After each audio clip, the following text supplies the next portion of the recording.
യഹൂദന്മാർ മാത്രമേ മടങ്ങി സ്വന്തം നാട്ടിലേക്ക് ഇപ്പോൾ വന്നിട്ടുള്ളൂ. അപ്പോൾ ഈ 5000-ൽ താഴെയുള്ള, അതാണ് 4500 അതിനടുത്തുള്ളതായ യഹൂദന്മാരാണ് പ്രവാസത്തിൽ നിന്ന് മടങ്ങി യെരുശലേമിലേക്ക് ഇപ്പോൾ വന്നെത്തിയിരിക്കുന്നത്. ഈ പ്രവാസത്തിൽ നിന്ന് വന്നെത്തിയിരിക്കുന്ന 4500 യഹൂദന്മാരെ കൂടാതെ പ്രവാസത്തിലേക്ക് പോകാത്തവരായി യഹൂദ നാട്ടിൽ ഉണ്ടായിരുന്ന ഏതാണ്ട് 30,000-ൽ താഴെ വരുന്ന യഹൂദന്മാരുണ്ട് അവിടെ. എന്നാൽ ഈ 30,000-ൽ താഴെ വരുന്ന യഹൂദന്മാരെ കുറിച്ച് വലിയ പ്രതീക്ഷയ്ക്കൊന്നും വകയില്ലാത്തവരാണ്. എന്തുകൊണ്ടാണ് ഞാൻ പ്രതീക്ഷയ്ക്ക് വകയില്ലാത്തവരെന്ന് പറയുന്നത്? ദൈവത്തിന്റെ പ്രമാണത്തിൽ എഴുതിയിട്ടുണ്ട്, അവർ സാധാരണക്കാരായ ആളുകളാണ്. പ്രത്യേകമായ സ്കിൽസ്, നമ്മളെ പോലെ എന്തെങ്കിലും പ്രത്യേക ജോലി ചെയ്യാനുള്ള കഴിവുകൾ ഒന്നുമില്ലാത്ത, വലിയ പ്രയോജനമൊന്നും അവരെ കൊണ്ട് സമൂഹത്തിനോ ദൈവനാമത്തിനോ ആലയം പണിക്കോ ഒന്നുമില്ലാത്തതായ, കഴിവുകളൊന്നുമില്ലാത്ത കുറെ വെറും നാടൻ ആളുകൾ. അവര് ഇവിടെ നിന്നപ്പോഴും അവർക്കുള്ള ഭക്തിയും കൂടെ നഷ്ടപ്പെട്ടതല്ലാതെ ആത്മീയമായി ഒരു പടി പോലും മുന്നോട്ട് വരാൻ കഴിവില്ലാത്തവരുമാണ് അവർ. അപ്പോൾ ഈ 4500 പേരായിട്ട് മടങ്ങി വന്ന ഈ യഹൂദന്മാരെ കൊണ്ട് എന്ത് കാര്യം സാധിക്കാനാണ്? ഒന്നാമത്തെ ദേവാലയം പണിത ശലോമോൻ എത്ര പ്രൗഢിയിലാണ് ആ യെരുശലേം ദേവാലയം പണിതത്. രണ്ടാമത്തെ ദേവാലയം പണിയാൻ തുടങ്ങിയതായ ഈ യഹൂദന്മാർ എത്ര ബലഹീനതയിലാണ് അവർ പണിയാൻ തുടങ്ങിയത്. അവര് പ്രവാസത്തിൽ നിന്ന് മടങ്ങി വന്നത് 538-ലാണ്. യെരുശലേം ദേവാലയത്തിന്റെ പണി തുടങ്ങിയത് 535-ലാണ്. 535-ൽ പണി തുടങ്ങിയ യെരുശലേം ദേവാലയം തുടങ്ങിയിട്ട് അവരങ്ങനെ തന്നെ ഇട്ടിരുന്നു. 520 വരെ, അതായത് 15 വർഷം പണി തുടങ്ങിയിട്ട് വെറുതെ എല്ലാവർക്കും നോക്കുകുത്തിയെ പോലെ യെരുശലേം ദേവാലയം കിടന്നു. അങ്ങനെ 520-ൽ ദൈവത്തിന്റെ അഭിഷക്തന്മാരായ ഹഗായിയും സെഖരിയാവും വന്ന് ദൈവജനത്തെ ആത്മീകമായി ഉത്സാഹിപ്പിച്ച് യഹോവയുടെ ആലയം പണിയുവാൻ വേണ്ടി അവരെ പ്രചോദിപ്പിക്കുന്ന ദൈവത്തിന്റെ നിയോഗം, യഹോവയുടെ വചനം കൊടുത്ത് അവരെ ഉപയോഗിക്കുന്ന ആ പശ്ചാത്തലത്തിലാണ് നമ്മൾ ഈ വേദഭാഗങ്ങളെ വായിക്കുന്നത്. കർത്താവിന് സ്തോത്രം, ഹല്ലേലൂയ. അങ്ങനെ 520-ൽ വീണ്ടും യെരുശലേം ദേവാലയം, മുടങ്ങിക്കിടന്ന യെരുശലേം ദേവാലയം പണി തുടങ്ങിയിട്ട് 515-ൽ അടുത്ത 5 വർഷം കൊണ്ട് ദൈവത്തിന്റെ ആലയം പണി തീർത്തു. എന്നാൽ അതിന് ഇടയ്ക്കുള്ളതായ ആ സമയത്താണ് ഈ ദൈവത്തിന്റെ ആലോചന സെഖരിയാവിലൂടെ ദൈവത്തിന്റെ മക്കൾക്ക് കൊടുക്കുന്നത്. കർത്താവിന് സ്തോത്രം. അങ്ങനെ ദൈവത്തിന്റെ ആലോചന അവർക്ക് കൊടുക്കുന്ന ആ പ്രത്യേക പശ്ചാത്തലത്തിൽ ഓരോ ദൂതുകളായിട്ടാണ് സെഖരിയാവിന്റെ ഈ പ്രവചനത്തെ നമ്മൾ കാണുന്നത്. അതിൽ 5-ാമത്തെ ദൂതാണ് ഈ 4-ാം അധ്യായത്തിന്റെ 1 മുതലുള്ളതായ വാക്യങ്ങളിൽ. അവൻ എന്നോട് സംസാരിക്കുന്ന ദൂതൻ പിന്നെയും വന്ന് ഉറക്കത്തിൽ നിന്ന് ഉണർത്തുന്നത് പോലെ എന്നെ. കർത്താവിന് സ്തോത്രം, ഹല്ലേലൂയ. ആ വാക്യം വായിക്കുമ്പോൾ എനിക്കൊരു പേടി തോന്നുന്നു. നമുക്കൊക്കെ ഉണ്ടാകണം, എന്താ, ദൂതൻ സംസാരിക്കുമ്പോഴും ഇരുന്ന് ഉറങ്ങാം. പിന്നെ എന്നെ പോലുള്ള നല്ല ശബ്ദവും ഇല്ല, നല്ല സൈസും ഇല്ല. അപ്പോൾ ഈ മനുഷ്യർക്ക് എത്രമാത്രം ദൈവത്തിന്റെ വിഷയങ്ങളിൽ ഉദാസീനരായിരിക്കാൻ പറ്റും. ദൈവദൂതൻ സംസാരിച്ചാൽ പോലും ഉറങ്ങുന്ന ആ സ്വഭാവം മനുഷ്യനുണ്ടെങ്കിൽ, സാധാരണക്കാരല്ല അസാധാരണരായവർക്ക് പോലും ഉണ്ടെങ്കിൽ, ഹല്ലേലൂയ. എന്നാൽ ദൈവത്തിന്റെ ദൂതനോട് പറഞ്ഞിരിക്കുന്നു, എന്നെ ഉണർത്തി, ഉറക്കത്തിൽ നിന്ന് ഉണർത്തുന്നത് പോലെ എന്നെ ഉണർത്തി. കർത്താവിന്റെ ശബ്ദത്തിനെ, ദൈവത്തിന്റെ മക്കളെ ഉണർത്തുവാൻ, ഉറക്കത്തിൽ നിന്ന് ഉണർത്തുന്നത് പോലെ ഉണർത്തുവാൻ ദൈവത്തിന്റെ ശബ്ദത്തിന് കഴിയുന്നു. കർത്താവിന് സ്തോത്രം, ഹല്ലേലൂയ. ഇന്ന് രാത്രിയിൽ നമ്മൾ ഈ ദൈവ ശബ്ദം വായിക്കുമ്പോൾ, ശ്രദ്ധിക്കുമ്പോൾ, അത് കേൾക്കുമ്പോൾ നമ്മുടെ ഉള്ളത്തിലും ദൈവത്തിന്റെ ദൂതൻ, ദൈവദാസ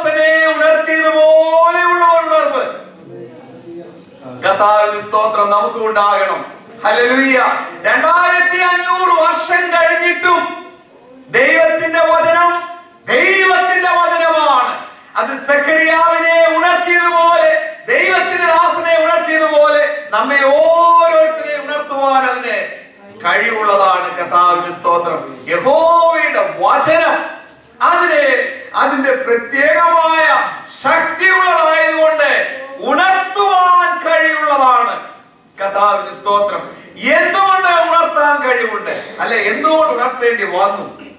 കാരണം ഉറങ്ങിപ്പോയി. കർത്താവിന്റെ സ്തോത്രം. സെഖരിയാവിന്റെ പശ്ചാത്തലം അത് തന്നെയാണ്.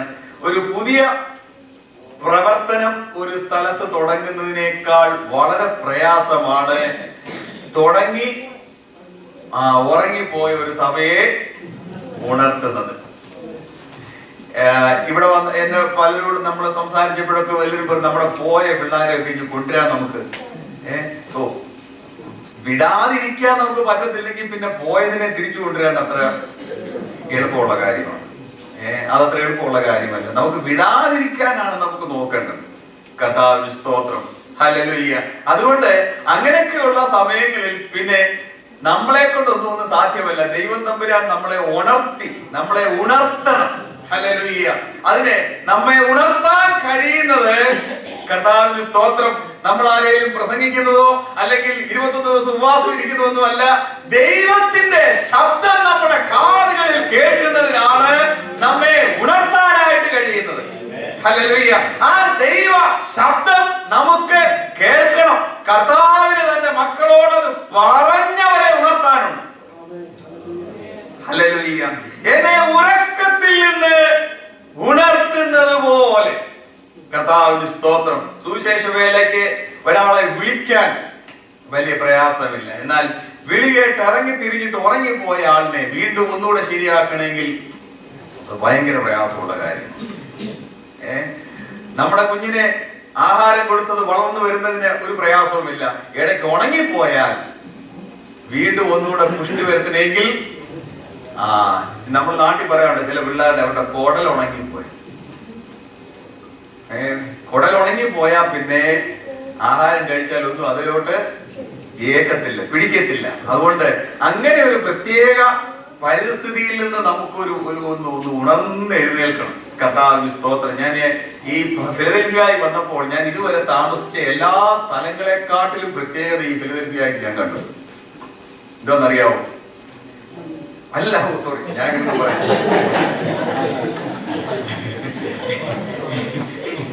ഇട്ടാവട്ടത്തിനകത്ത് എന്തുമാത്രം കൺവെൻഷനാണ് ഇവിടെ നടക്കുന്നത്. ഞാൻ ഇതുവരെ വേറെ ഒരു സ്ഥലത്തും അങ്ങനെ കണ്ടിട്ടില്ല. ഞാൻ മണക്കാലായാലും ഒത്തിരി വർഷങ്ങൾ താമസിച്ചത് കുന്തല ബന്ധക്കോസിന്റെ ആദ്യകാലം തൊട്ടുള്ള പ്രവർത്തനമുള്ള ഒരു സ്ഥലമാണ്. കുന്തലയായിരുന്നു എന്റെ ജന്മദേശം. 17-ാം വയസ്സ് വരെ അവിടെ താമസിച്ചത്. പിന്നെ ബാംഗ്ലൂരിലും പൂനാലും ഒരുപാട് സ്ഥലങ്ങളിൽ താമസിച്ചു. കാനഡയിൽ വന്ന് താമസിച്ചു. പക്ഷെ ഇവിടെ എങ്ങും ഇല്ലാത്ത പോലെ ഏറ്റവും കൂടുതൽ സുവിശേഷ യോഗങ്ങൾ മനുഷ്യനെ നടന്നു പോകാവുന്ന ദൂരത്തിനകത്ത് ഇത്രയും കൂടുതൽ നടക്കുന്ന ഒരു സ്ഥലവും ഞാൻ വേറെ ഇതുവരെ കണ്ടിട്ടില്ല. കർത്താവിന്റെ സ്തോത്രം. അങ്ങനെയുള്ള ഒരു നല്ല സ്ഥലമാണ് ഫിലദൽഫിയ. ഹല്ലേലൂയ. സ്തോത്രം. ഹല്ലേലൂയ.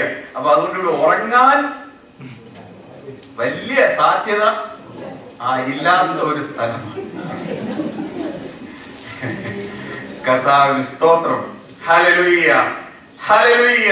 എന്നാൽ ഇതിന്റെ എല്ലാം നടുക്കൊരാൾ ഉറങ്ങിപ്പോയെങ്കിലോ അങ്ങനെയുള്ളവരെ ഉണർത്താൻ വലിയ പ്രയാസമാണ്. അതുകൊണ്ട് നമുക്ക് ഉറങ്ങാൻ ഒരു അർഹതയുള്ളവരല്ല. ലോകത്തിൽ എല്ലായിടത്തും ഉള്ളവർ ഉറങ്ങിയാലും ഫിലദൽഫിയയിലുള്ളവർക്ക് ഉറങ്ങാൻ ഒരു അർഹതയുമില്ല. കർത്താവിന് സ്തോത്രം. ഹല്ലേലൂയ. നമ്മുടെ ഈ ഓരോ തലമുടിയിലും ആയിരക്കണക്കിന് പ്രസംഗങ്ങൾ ഇരിപ്പുണ്ട്.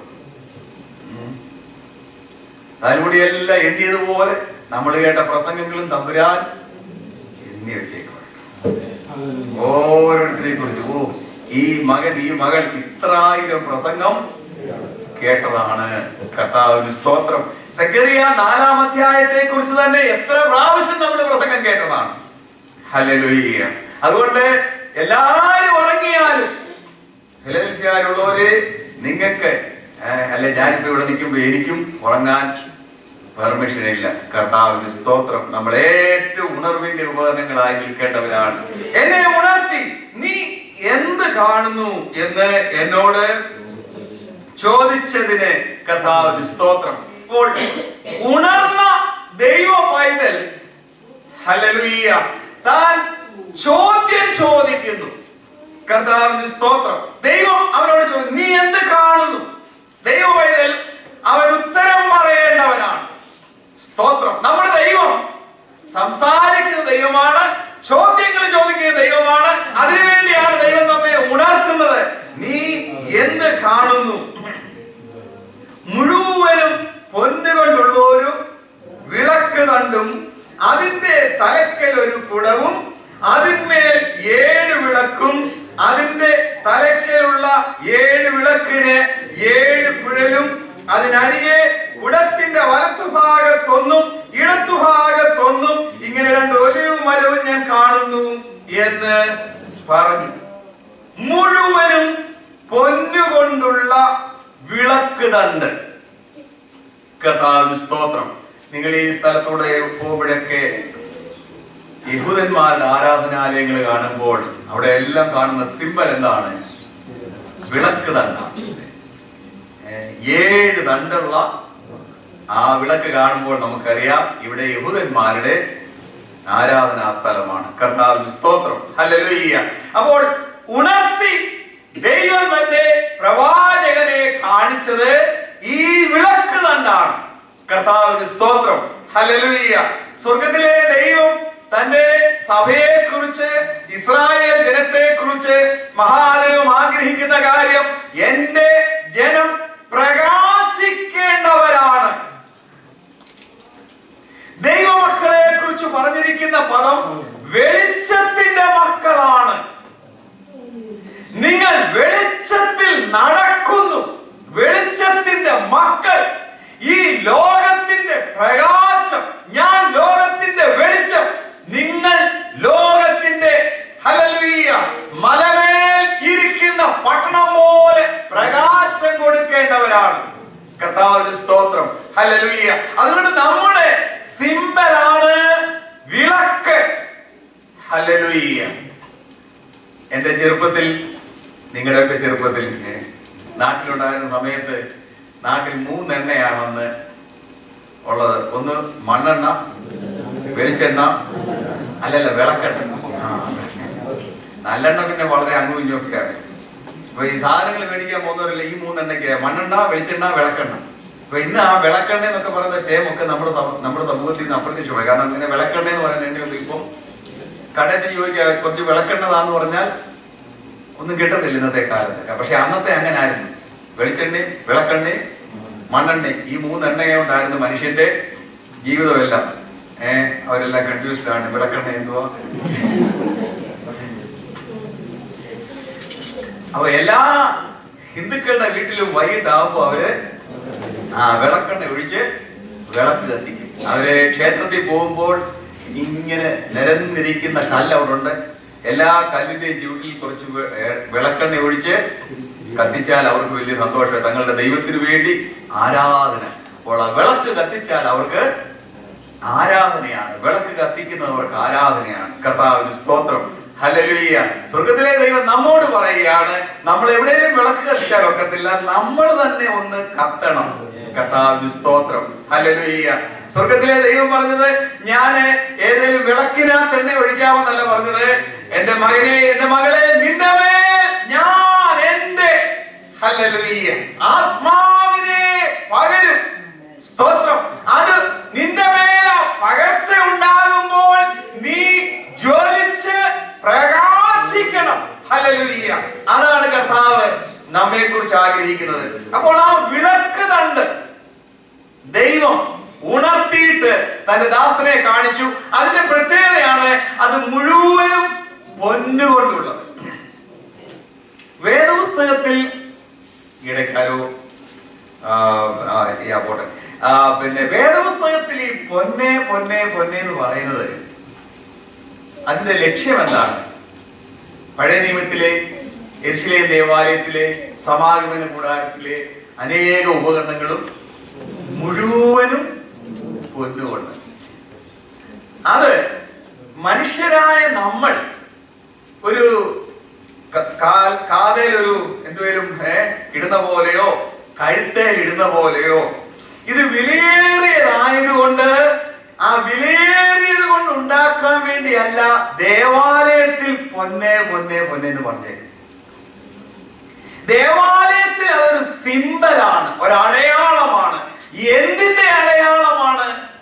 കീടമില്ലാത്തത് കൊണ്ട്, സമ്പൂർണമായതുകൊണ്ട്, മാലിന്യമില്ലാത്തത് കൊണ്ട് വേണം ദൈവത്തിന്റെ ആലയത്തിലെ ഉപകരണങ്ങൾ ഉണ്ടാക്കുവാൻ. അതുകൊണ്ടാണ് അവിടെ പറഞ്ഞത് മുഴുവനും പൊന്നുകൊണ്ടുണ്ടാക്കുക. ഹല്ലേലൂയ. സ്വർഗത്തിലെ ദൈവം തന്റെ സഭയെ കുറിച്ചും തന്റെ ആരാധനയെ കുറിച്ചും പറഞ്ഞ പദം അതാണ്. പുതിയ നിയമത്തിൽ ദൈവമക്കളായ നമ്മോട് യേശു ക്രിസ്തു പറഞ്ഞു അത് തന്നെയാണ്. സത്യനമസ്കാരികൾ പിതാവിനെ സത്യത്തിലും ആത്മാവിലും ആരാധിക്കുന്ന നാഴിക വരുന്നു, ഇപ്പോൾ വന്നുമിരിക്കുന്നു. അതാണ് കീടമില്ലാത്തത്. ഹല്ലേലൂയ. സ്വർഗത്തിലെ ദൈവത്തിന്റെ മക്കളാണ് ഈ ലോകത്തിൽ ഉള്ളതിലേക്കും കീടമില്ലാത്തത്, പൊന്നായത്. ഹല്ലേലൂയ. ഈ ലോകത്തിൽ അതുകൊണ്ടാണ് പറഞ്ഞത് ഞാൻ എന്റെ നിക്ഷേപങ്ങളെ ചേർക്കുവാനായി വരുന്നുവെന്ന്. കർത്താവിന് സ്തോത്രം. ഹല്ലേലൂയ. അതുകൊണ്ട് ഈ ലോകത്തിലെ പൊന്നായത്, വിലയേറിയത്, കീടമില്ലാത്തതെല്ലാം ദൈവത്തിന്റെ ഉപകരണങ്ങളാണ്. കർത്താവിന് സ്തോത്രം. ഹല്ലേലൂയ. ഹല്ലേലൂയ. നമ്മൾ നമ്മളെ തന്നെ നോക്കിക്കോണം. നമ്മുടെ കീടം വല്ലതും മാറാനുണ്ടെങ്കിൽ അതെല്ലാം എളുപ്പം മാറ്റിക്കണം. കാരണം കീടമുള്ളതൊന്നും ദൈവത്തിന്റെ ഉപകരണമാകട്ടെ. സ്തോത്രം. മുഴുവനും പൊന്നാണെങ്കിലേ കർത്താവിന്റെ ആലയത്തിലെ ഉപകരണമാകത്തുള്ളൂ. കർത്താവിന് സ്തോത്രം. ഹല്ലേലൂയ. മഹാദൈവം നമുക്ക് അവസരങ്ങളെ തന്നിരിക്കുന്നത് ആ വിലയേറിയ ഉപകരണമാകാൻ വേണ്ടിയാ. ദൈവം പ്രവാചകന് ദൂത് കൊടുത്തതിന്റെ കാരണം എന്താണ്? ഇസ്രായേൽ യഹൂദ പ്രവാസത്തിലേക്ക് പോകേണ്ടി വന്നത് കീടം നിറഞ്ഞത് കൊണ്ടാണ്. ഹല്ലേലൂയ. ഇനി മടക്കി കൊണ്ടുവന്നത് അത് മുഴുവനും പൊന്നാക്കി തീർക്കാൻ വേണ്ടിയാണ്. ദൈവത്തിന്റെ ശബ്ദത്താൽ, യഹോവയുടെ വചനത്താൽ കീടം മാറിയതായി തീരുവാൻ ആലയത്തിലെ ഉപകരണമായി ഹല്ലേലൂയ ദീപങ്ങൾ പ്രകാശിക്കുവാനാണ്. കർത്താവിന് സ്തോത്രം. ഹല്ലേലൂയ. അതുകൊണ്ട് നമുക്കൊക്കെ എന്നും മാത്രമേ പ്രകാശിക്കാൻ പറ്റത്തുള്ളൂ. ഹല്ലേലൂയ. കർത്താവിന്റെ ആ ആത്മാവിന്റെ ഒഴുക്ക് നമ്മിൽ ഉണ്ടാകുന്നതിനനുസരിച്ച് മാത്രമേ നമുക്ക് പ്രകാശിക്കാൻ പറ്റത്തുള്ളൂ. കർത്താവിന് സ്തോത്രം. ആത്മാവിന്റെ ഒഴുക്ക് നമ്മിലേക്ക് ഉണ്ടാകണമെങ്കിൽ ഹല്ലേലൂയ കർത്താവിന് സ്തോത്രം ആ ഒഴുക്കിനെ തടസ്സപ്പെടുത്തുന്നതൊക്കെ നമ്മൾ മാറ്റിക്കളയണം. ഹല്ലേലൂയ. മുഴുവനും പൊന്നുകൊണ്ടുള്ളതായ സ്തോത്രം വിളക്ക് തണ്ടും അതിന്റെ തലക്കൽ ഒരു കുടവും. ഹല്ലേലൂയ. വാസ്തവത്തിൽ നമ്മൾ ആരും അങ്ങനെയുള്ള ഒരു വിളക്ക് തണ്ട് കണ്ടിട്ടില്ല. വിളക്ക് തണ്ട് ഇങ്ങനെ ഉണ്ട്, അതിന്റെ അറ്റത്തൊരു എണ്ണ കൊള്ളാൻ വേണ്ടി ഒരു കുഴി ഉണ്ടായിരിക്കും, പിന്നെ തിരി ഉണ്ടായിരിക്കും. അങ്ങനെയാണ് എല്ലാ വിളക്കും. പക്ഷെ ഈ വിളക്ക് പ്രത്യേകം പറഞ്ഞേക്കുകയാണ് ഇത് അങ്ങനെയല്ല.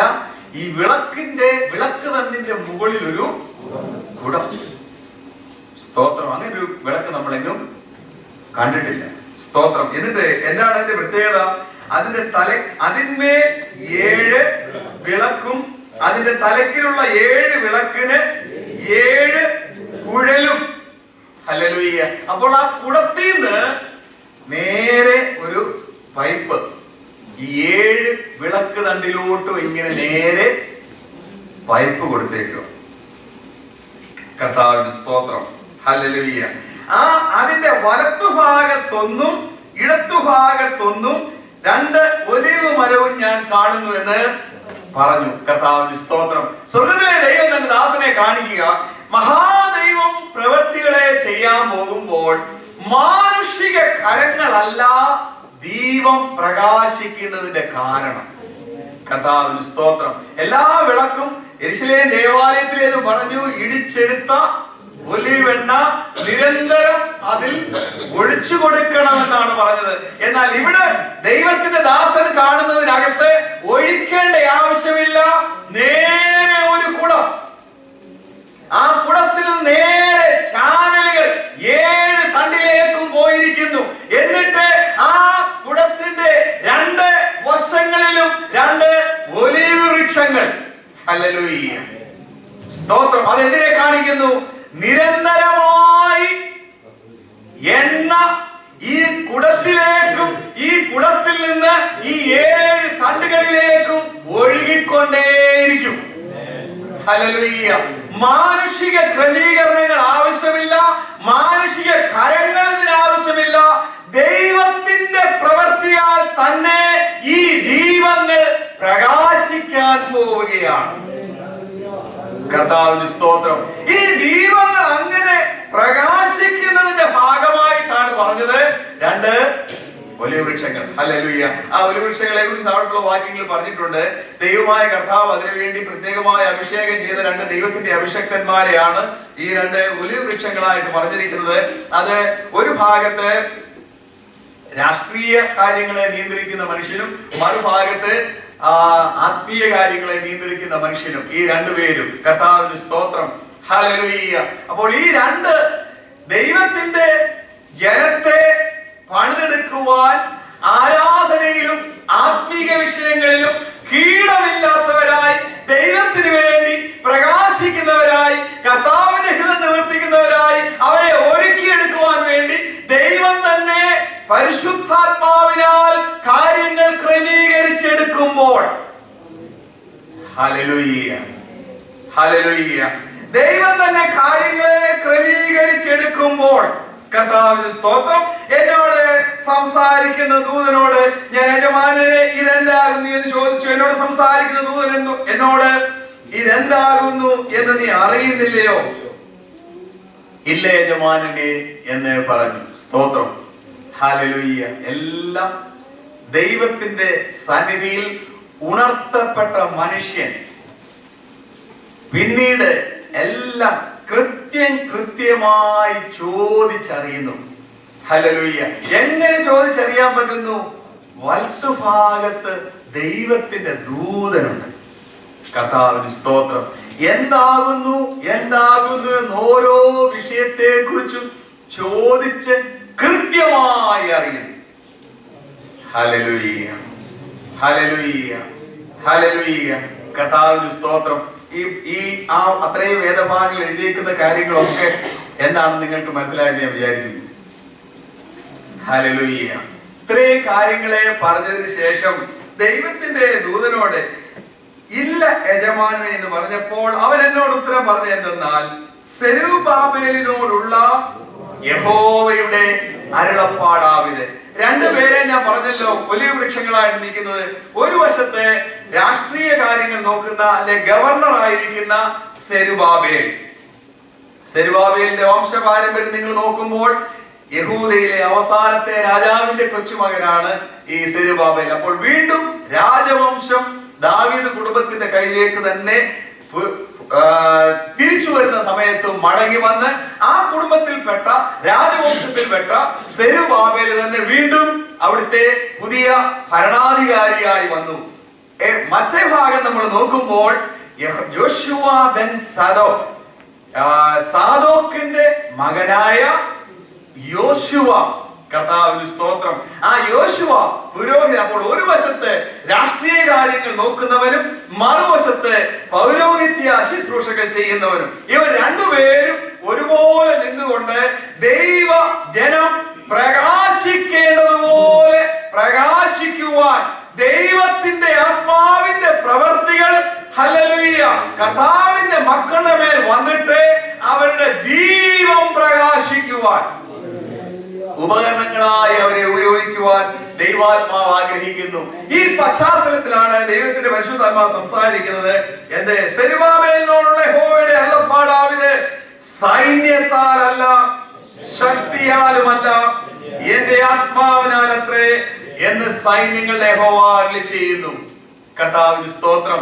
സൈന്യത്താലല്ല, ശക്തിയാലല്ല. കർത്താവിന് സ്തോത്രം. എന്താണ് ഇങ്ങനെ പറയാനുള്ള കാരണം? കാരണം ഇവിടെ സൈന്യവുമില്ല, ശക്തിയുമില്ല. ഹല്ലേലൂയ.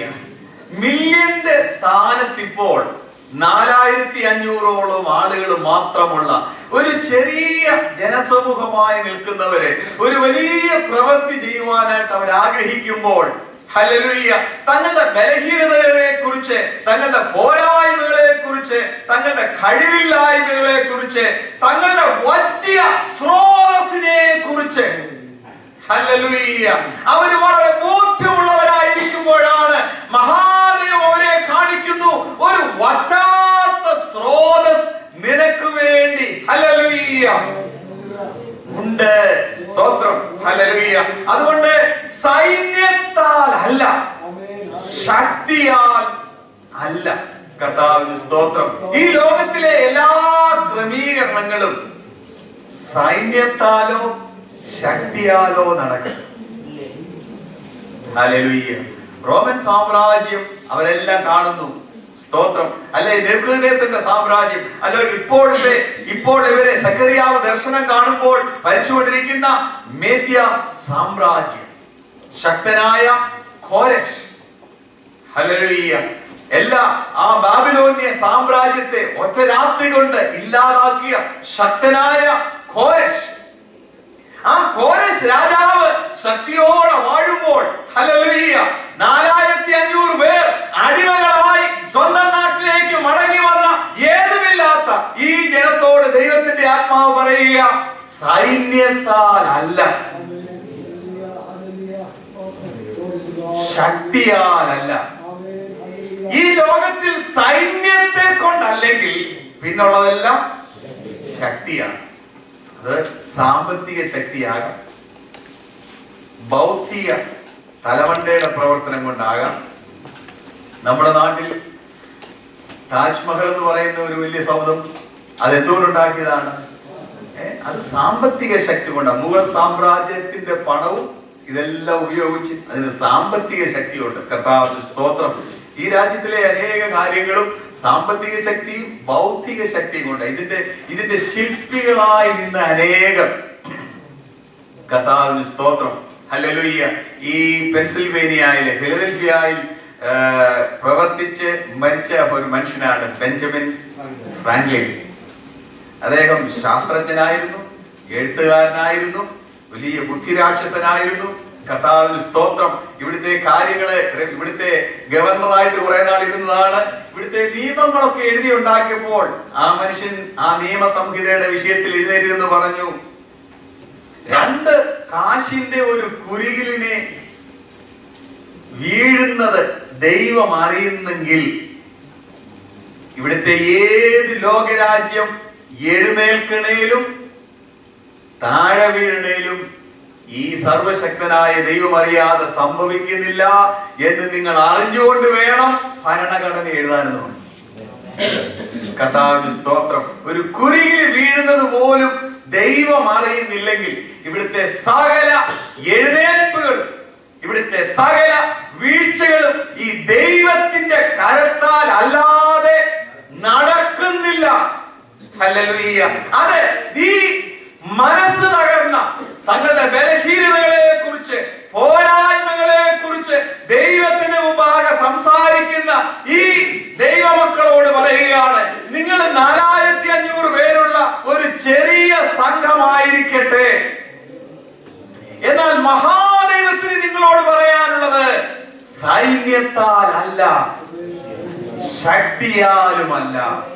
ഹല്ലേലൂയ. സൈന്യത്തിന് കഴിയാത്തത്, ശക്തിക്ക് കഴിയാത്തത് എന്റെ ആത്മാവിന് കഴിയും. ഹല്ലേലൂയ. Praise the Lord. യെരുശലേം ദേവാലയം, രണ്ടാമത്തെ യെരുശലേം ദേവാലയം 20 വർഷം കൊണ്ട് പൂർത്തീകരിച്ചു, ആരാധന പുനഃസ്ഥാപിച്ചു. സ്തോത്രം.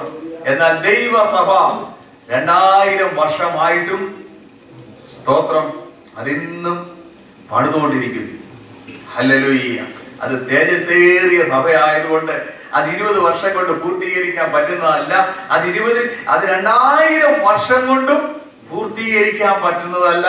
അത് ഹല്ലേലൂയ മഹാദൈവത്തിന്റെ ഒരു വലിയ പ്രവൃത്തി ആയതുകൊണ്ട് ആ പ്രവൃത്തി ഹല്ലേലൂയ പരിശുദ്ധാത്മാവിന്റെ ശക്തിയാലുള്ളതായതുകൊണ്ട് കർത്താവിന് സ്തോത്രം, അതിന്റെ ഒരു പ്രത്യേക പൂർത്തീകരണമാണ് ദൈവം നിശ്ചയിച്ചേക്കുന്നത്.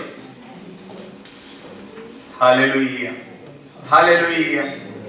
ക്രിസ്തീയ വിശ്വാസം ഈ ലോകത്തിൽ ഉളവായ സമയത്ത് രാഷ്ട്രീയ ശക്തികളുടെ യാതൊരു സഹായവും ക്രിസ്തീയ വിശ്വാസത്തിന് ഇല്ലായിരുന്നു. അത് മാത്രമല്ല, അവരൊക്കെ ഇതിനെ തകർക്കുന്നവരായിരുന്നു, ഇല്ലായ്മ ചെയ്യുന്നവരായിരുന്നു.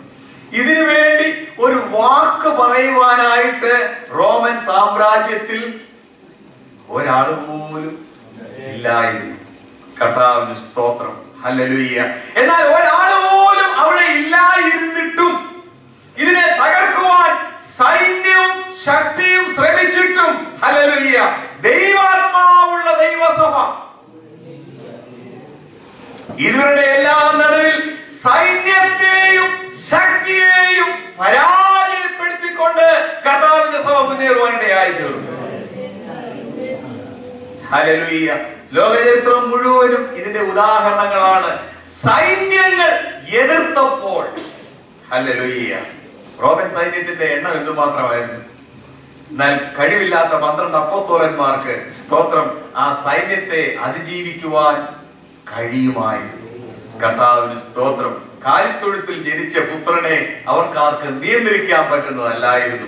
കർത്താവിന് സ്തോത്രം, ഹല്ലേലൂയ. അതുകൊണ്ട് ബലഹീനതയെ കുറിച്ച് ഓർത്ത് മാറിയിരിക്കുന്ന ദൈവ ജനത്തോട് പരിശുദ്ധാത്മാവ് സംസാരിക്കുകയാണ്. സൈന്യത്താലല്ല, ശക്തിയാലുമല്ല, എന്റെ ആത്മാവിനാലത്രേ ഹല്ലേലൂയ എന്ന് സൈന്യങ്ങളുടെ യഹോവ അരുളി ചെയ്യുന്നു. അത് അങ്ങനെ പറയാൻ കാര്യം, സൈന്യത്താലല്ല, പക്ഷെ എന്ന് സൈന്യങ്ങളുടെ യഹോവ അരുളി ചെയ്യുന്നു. സ്തോത്രം, ഹല്ലേലൂയ. നിങ്ങൾ പറയുന്ന സൈന്യമല്ല ഈ സൈന്യം. സ്തോത്രം. സൈന്യത്താലല്ല എന്ന് സൈന്യങ്ങളുടെ യഹോവ അരുളി ചെയ്യുന്നു. ശക്തിയാലല്ല എന്ന് ശക്തിയുടെ യഹോവ അരുളി ചെയ്യുന്നു. എന്റെ ആത്മാവിനാലാണെന്ന്. ഹല്ലേലൂയ. കർത്താവിന് സ്തോത്രം. എന്റെ ആത്മാവ് പ്രവർത്തിക്കുന്നിടത്ത് ഹല്ലേലൂയ ദൈവം പണ്ട് അയച്ചതുപോലെ സൈന്യങ്ങളെ അയക്കേണ്ടി വന്നതുമില്ല. അശൂർ പാളയത്തിൽ ഒരു ദൈവദൂതൻ 1,86,000 ശക്തരായ സൈന്യത്തെ ഒറ്റ രാത്രി കൊണ്ട് ഇല്ലായ്മ ചെയ്തു. കർത്താവിന് സ്തോത്രം, ഹല്ലേലൂയ. എന്നാൽ അങ്ങനെ 1,00,000-യോ അല്ലെ 50,000-യോ ഇല്ലായ്മ ചെയ്യുവാനായി പരിശുദ്ധാത്മാവിന്റെ പ്രവൃത്തികൾ നടന്ന ദൈവസഭയിൽ ദൈവം തന്റെ ദൂതന്മാരെ അങ്ങനെ 1,00,000-ത്തെ നശിപ്പിക്കാനൊന്നും അയച്ചില്ല. കർത്താവിന് സ്തോത്രം. അതുകൊണ്ട് സൈന്യങ്ങളുടെ യഹോവ സൈന്യങ്ങളുടെ യഹോവയാണ്, എന്നാൽ എന്റെ ആത്മാവിനാലാണ്. ഹല്ലേലൂയ. അങ്ങനെ പരിശുദ്ധാത്മാവിനെ കൊണ്ടാണ്, സൈന്യത്തെ കൊണ്ടല്ല ദൈവത്തിന്റെ പ്രവൃത്തി ദൈവത്തിന് മുന്നോട്ട് കൊണ്ടുപോകാനുള്ളത്. അങ്ങനെ കൊണ്ടുപോകുമ്പോൾ 7-ാം വാക്യത്തിൽ സെരുബാബേലിന്റെ മുമ്പിലുള്ള മഹാപർവ്വതമേ നീ സമഭൂമിയായി തീരും. കർത്താവിന് സ്തോത്രം. സെരുബാബേലിന്റെ മുമ്പിലുള്ള മഹാപർവ്വതമേ ഹല്ലേലൂയ. കാരണം ഈ ദൈവദാസന്റെ മുമ്പിൽ തടസ്സങ്ങളുടെ ഒരു വലിയ കൂമ്പാരമാണുള്ളത്. കർത്താവിന് സ്തോത്രം. മുന്നോട്ട് പോകാൻ ഒരു വഴിയും ഇല്ലാതെ വണ്ണം ഒരു വലിയ തടസ്സങ്ങളുടെ കൂമ്പാരമാണ്. എന്നാൽ ആ തടസ്സങ്ങളെ എല്ലാം പെർസോണിഫിക്കേഷൻ, അതിനൊരു പേര് വിളിച്ചേക്കുകയാണ്. നീ കർത്താവിന് സ്തോത്രം, ഹല്ലേലൂയ. നീ സമഭൂമിയായി തീരും. ഹല്ലേലൂയ. സ്വർഗ്ഗത്തിലെ ദൈവം തന്റെ മക്കളെ പഠിപ്പിക്കുകയാണ്. സൈന്യത്താലല്ല, ശക്തിയാലല്ല, എന്റെ ആത്മാവിനാൽ കാര്യങ്ങൾ നിവർത്തിക്കപ്പെടുന്ന സമയത്ത് ഹല്ലേലൂയ ദൈവത്തിന്റെ മക്കൾക്ക് ചോദിക്കാനുള്ള പ്രാപ്തി ഉണ്ടാകുന്നു. എന്റെ മുമ്പിൽ നിൽക്കുന്ന തടസ്സമേ നീ ഹല്ലേലൂയ. നീ സമഭൂമിയായി തീരും. കർത്താവിന്റെ സ്തോത്രം, ഹല്ലേലൂയ. സ്വർഗത്തിലെ ദൈവത്തിന്റെ മക്കളുടെ ഈ ലോക ജീവിതത്തിലെ അവരുടെ ഒരു പ്രത്യേകതയാണ് ഹല്ലേലൂയ, തങ്ങളുടെ മുമ്പിലുള്ള പർവ്വതത്തെ നോക്കി നീ ആർ എന്ന് ചോദിക്കാനുള്ള ധൈര്യം അവർക്കുണ്ടാകും. കർത്താവിന് സ്തോത്രം. ഹല്ലേലൂയ. കർത്താവിന്റെ മക്കളെ, നിങ്ങളുടെ വിശ്വാസ ജീവിതത്തിൽ നിങ്ങൾ ചോദിച്ചിട്ടുണ്ടോ, നീ ആർ? എന്റെ മുമ്പിൽ നിൽക്കുന്ന ഈ പർവ്വതമേ നീ ആർ? എന്റെ മുമ്പിൽ വെച്ചിരിക്കുന്ന ഈ തടസ്സമേ നീ ആർ? നീ സമഭൂമിയായി തീരും. നിനക്ക് എന്റെ മുമ്പിൽ ഒരു തടസ്സമായി നിലനിൽക്കുവാൻ സാധ്യമല്ല. ഹല്ലേലൂയ. കാരണം എന്റെ ആത്മാവിനാൽ ഹല്ലേലൂയ യഹോവയുടെ അരുളപ്പാട് എനിക്ക് ഉണ്ടായതെന്നാൽ സെരുബാബേലിന്റെ കൈ ഈ ആലയത്തിന് അടിസ്ഥാനമിട്ടിരിക്കുന്നു. അവന്റെ കൈ തന്നെ അത് തീർക്കും. സൈന്യങ്ങളുടെ യഹോവ എന്നെ നിങ്ങളുടെ അടുക്കൽ അയച്ചിരിക്കുന്നു എന്നറിയും. ഹല്ലേലൂയ. ഇത് തുടങ്ങിയവൻ ഇത് പൂർത്തീകരിക്കും. ഇത് എത്തേണ്ടടുത്ത് കൊണ്ടുവന്ന് എത്തിക്കും. കർത്താവിന് സ്തോത്രം. ഹല്ലേലൂയ. എബ്രായ ലേഖനം 12-ാം അധ്യായത്തിൽ വിശ്വാസത്തിന്റെ നായകനും പൂർത്തി വരുത്തുന്നവനുമായ ഹല്ലേലൂയ നമ്മുടെ കർത്താവ് തുടങ്ങി, നമ്മുടെ കർത്താവ് തേജസ്സോടെ പൂർത്തീകരിക്കും. സ്തോത്രം. ഹല്ലേലൂയ. നിങ്ങളിൽ നല്ല പ്രവൃത്തിയെ ആരംഭിച്ചവൻ ക്രിസ്തുവിന്റെ നാളോളം അതിനെ തികയ്ക്കും എന്ന് ഉറപ്പായി വിശ്വസിച്ചുമിരിക്കുന്നു. ഹല്ലേലൂയ. സ്വർഗത്തിലെ ദൈവം പറയുക, എന്റെ ആത്മാവുണ്ടെങ്കിൽ തുടങ്ങുന്നതൊക്കെ ഹല്ലേലൂയ അതിന്റെ പൂർത്തീകരണം നിർവഹിക്കപ്പെടേണ്ടതുപോലെ നിർവഹിക്കപ്പെടും. അവസാനം ഒരു വാക്കിലൂടെ പറഞ്ഞിരിക്കുന്നു, അല്പ കാര്യങ്ങളുടെ ദിവസത്തെ ആർ തുച്ഛീകരിക്കുന്നു. ഹല്ലേലൂയ. ഈ ലോകത്തിലെ വലിയ പട്ടണങ്ങളൊക്കെ ചെറിയ സ്ഥലങ്ങളായിരുന്നു. ലണ്ടൻ പട്ടണം ഇന്നൊരു വലിയ പട്ടണമാണ്. പക്ഷെ ഒരു സമയത്ത് അതൊരു ചെറിയ ഗ്രാമം പോലുള്ള ഒരു സ്ഥലമായിരുന്നു. സ്തോത്രം. ഹല്ലേലൂയ. അവിടെ ചെറിയ ചെറിയ പ്രവർത്തനങ്ങൾ തുടങ്ങി അതിവിശാലമായി വരുമ്പോൾ അന്ന് ഒരു ആർക്കും അതിനെ ഒരു അല്പകാര്യങ്ങളുടെ സ്ഥലമായിരുന്നു ലണ്ടൻ പട്ടണം. സ്തോത്രം. എന്നാൽ നാളുകൾ കഴിഞ്ഞപ്പോൾ അതിന്റെ സ്ഥിതി മാറി. ഈ ലോകത്തിലെ എല്ലാറ്റിനും ഒരു ഉത്ഭവമുണ്ട്. കർത്താവിന് സ്തോത്രം. എന്നാൽ ദൈവത്തിന്റെ ജനത്തോട് ദൈവം പറയുകയാണ്, എന്റെ ആത്മാവ് കാര്യങ്ങളെ ഏറ്റെടുക്കുമ്പോൾ ഹല്ലേലൂയ അതിന്റെ അല്പത്വത്തെ ഹല്ലേലൂയ ദൈവാത്മാവിന്റെ തുടക്കമാണെങ്കിൽ അതിനെ തുച്ഛീകരിക്കരുത്. കാരണം ദൈവാത്മാവ് തുടങ്ങുന്നതിനൊക്കെ ഒരു തേജസ്സേറിയ പൂർത്തീകരണത്തിന് വേണ്ടിയാണ്. കടുകുമണി ചെറിയ വിത്തെങ്കിലും അത് അതിന്റെ ലെവലിലുള്ള മറ്റെല്ലാ സസ്യങ്ങളെക്കാട്ടിലും അത് വളരുന്നു. അതിന്റെ ലെവലിലുള്ള വൃക്ഷങ്ങളെ പോലെയല്ല, അതിന്റെ ലെവലിലുള്ള സസ്യങ്ങളെക്കാൾ അത് വളരുന്നു. കർത്താവിന് സ്തോത്രം. ദൈവരാജ്യം കടുകുമണിയോട് സദൃശ്യം. അതുകൊണ്ട് അല്പകാര്യങ്ങളുടെ ദിവസത്തെ ആർ തുച്ഛീകരിക്കും. കർത്താവിന് സ്തോത്രം. ഹല്ലേലൂയ. അതുകൊണ്ട് ഇന്ന് രാത്രി ദൈവത്തിന്റെ സന്നിധിയിലായിരിക്കുന്ന കർത്താവിന്റെ മക്കളെ, ദൈവത്തിന്റെ പരിശുദ്ധാത്മാവ് നമ്മോട് പറയുക, സൈന്യത്തെ കൊണ്ട് നടക്കാത്തത്, ശക്തി കൊണ്ട് നടക്കാത്തത് ദൈവത്തിന്റെ പരിശുദ്ധാത്മാവിനാൽ ദൈവം ചെയ്തെടുക്കുമെങ്കിൽ ഹല്ലേലൂയ എന്നെയും നിങ്ങളെയും സ്വർഗത്തിലെ ദൈവം അതിനുവേണ്ടി മാത്രം വിളിച്ചു വേർതിരിച്ചതാണ്. സൈന്യത്തെ കൊണ്ട് നടക്കാത്തത്, ശക്തി കൊണ്ട് സാധിക്കാത്തത് ദൈവത്തിന്റെ പരിശുദ്ധാത്മാവിനെ തന്റെ മക്കളിലൂടെ പൂർത്തീകരിക്കാൻ വേണ്ടിയാണ് മഹാദൈവം നമ്മെ ഓരോരുത്തരെയും വിളിച്ചേക്കുന്നത്. Hallelujah, hallelujah, hallelujah. അതുകൊണ്ട് സ്വർഗത്തിലെ ദൈവത്തിന് നമ്മുടെ ഓരോരുത്തരുടെയും മേൽ ഒരു പ്രത്യേക പരിശുദ്ധാത്മ പകർച്ച തരണമെന്ന് കർത്താവിന് ആഗ്രഹമുണ്ട്. Hallelujah, hallelujah. നിങ്ങളുടെയൊക്കെ ആശ അതിന് പോയോ? പോയി. ഹല്ലേലൂയ. നമ്മുടെ ആശ പോകാൻ സാധ്യതയുണ്ട്. ഞാൻ പെന്തിക്കോസ്ത് വന്നിട്ട് 45 കൊല്ലമായി ഇന്നുവരെ കിട്ടാത്ത ഇപ്പൊ കിട്ടൂ. കർത്താവ് അത് തന്നെ പറഞ്ഞു, ഇന്നുവരെ കിട്ടാത്തത് കർത്താവിന് ഇപ്പൊ തരാൻ പറ്റും. കർത്താവിന് സ്തോത്രം. Hallelujah, hallelujah. സ്വർഗ്ഗത്തിലെ ദൈവം പറയുക, എനിക്ക് ഹല്ലേലൂയ എന്റെ ആ വറ്റാത്ത ഉറവയിൽ നിന്ന് കൊടുത്താണ് എന്റെ പണിയെല്ലാം ഞാൻ ചെയ്യുന്നത്. വറ്റാത്ത ഉറവയിൽ നിന്ന് കൊടുത്താണ് എന്റെ ദീപങ്ങൾ പ്രകാശിക്കുന്നത്. എന്റെ സഭ വളരുന്നത് വറ്റാത്ത ആ ഉറവയിൽ നിന്ന് പ്രാപിച്ചാണ്. എന്റെ മക്കൾ ഈ ലോകത്തിൽ തളരാതെ പോകുന്നത് വറ്റാത്ത ഉറവയിൽ നിന്നുള്ള പകർച്ച അവർക്കുള്ളത് കൊണ്ടാണ്. എന്റെ മക്കളുടെ മുമ്പിലുള്ള പർവ്വതങ്ങള് സമഭൂമിയായി മാറുന്നത് ഒരു വറ്റാത്ത ഉറവ അവർക്ക് വേണ്ടി ഞാൻ തുറക്കുന്നത് കൊണ്ടാണ്. അവരുടെ ജീവിതത്തിൽ എവിടെയെങ്കിലും ഒക്കെ അവർ ക്ഷീണിച്ചവരായി വലഞ്ഞവരായി ഇരിക്കുമ്പോൾ വീണ്ടും ഈ ഉറവയുടെ അടുത്തേക്ക് വന്ന് ഒരു പുതുക്കത്തിന്റെ അനുഭവം അവർക്ക് ഉണ്ടായിട്ട് നിറവിന്റെ അനുഭവത്തിലേക്ക് അവരെ നടത്തിയാണ് ഞാൻ അവരെ പണിയുന്നത്. അതുകൊണ്ട് സൈന്യത്തെ നോക്കരുത്, ശക്തിയെ നോക്കരുത്, നമ്മുടെ ഹല്ലേലൂയ സ്രോതസ്സുകളെ നോക്കരുത്. അവയെല്ലാം ഉണങ്ങി വറ്റി വരണ്ടതായിരിക്കാം. ഹല്ലേലൂയ. എന്നാൽ വറ്റാത്ത ഉറവയിലേക്ക് ദൈവസഭ നോക്കുക. ഹല്ലേലൂയ. അതിന്റെ ആത്മാവിനാലുള്ളതാണ്. വറ്റാത്ത ഒരു ഉറവ ദൈവസഭയ്ക്ക് വേണ്ടി. Hallelujah, hallelujah. എന്തെങ്കിലും സൈന്യം നമുക്കുണ്ടെങ്കിൽ അത് മാറ്റിവെക്കാം. എന്തെങ്കിലും ശക്തി നമുക്കുണ്ടെങ്കിൽ അത് മാറ്റിവെക്കാം. ആത്മാവിന് വേണ്ടി ദാഹിക്കാം. സ്തോത്രം.